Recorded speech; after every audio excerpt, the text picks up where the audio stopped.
സമയം എത്രയെന്നറിയാമോ? എനിക്ക് വരുന്നുണ്ട് ഇങ്ങോട്ട്. കണ്ണടച്ച് തുറക്കുമ്പോഴത്തേനും മറ്റൊരു ഓണക്കാലം വന്നെത്തി. ഓരോ വീട്ടിലും ഓരോ ടൈപ്പിലെ ഓണം ട്രഡീഷൻ ആണല്ലോ. ഞങ്ങളുടെ വീടെന്ന് പറഞ്ഞാൽ ഞങ്ങൾ എല്ലാവരും ഫാമിലി മെമ്പേഴ്സ് ഒരുമിച്ച് സദ്യ ഉണ്ടാക്കുന്നതാണ്. അതിന്റെ എക്സൈറ്റ്മെന്റിലാണ് ഞാൻ. എല്ലാ ഫാമിലിക്കും അവരുടേതായ സാമ്പാർ റെസിപ്പി കാണും. ബട്ട് ഞങ്ങൾക്ക് ബാക്കി എന്ത് മാറിയാലും ഈസ്റ്റേൺ സാമ്പാർ പൗഡർ മാറില്ല. Because the perfect sambar begins with eastern, R perfect sadya partner.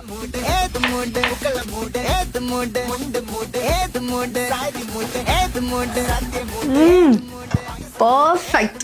ഇതാണ് ഞങ്ങളുടെ ഓണാഘോഷം. എല്ലാരും കൂടെ ഒരുമിച്ച് സദ്യ ഉണ്ടാക്കും, ഒരുമിച്ച് കഴിക്കും. പിന്നെ സാമ്പാറിന് UAE's #1 സാമ്പാർ പൗഡർ ഈസ്റ്റേൺ തന്നെ.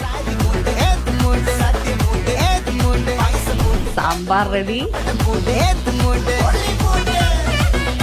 ഇതാണ് ഞങ്ങളുടെ Onam tradition. I'm passing this to Nimi ചേച്ചി. അത്തം പത്തും പെർഫെക്റ്റ് ആക്കാം. ഈസ്റ്റേൺ ആണ് ഞങ്ങളുടെ പെർഫെക്റ്റ് സദ്യ പാർട്ണർ. ഏവർക്കും ഹൃദയം നിറഞ്ഞ ഓണാശംസകൾ.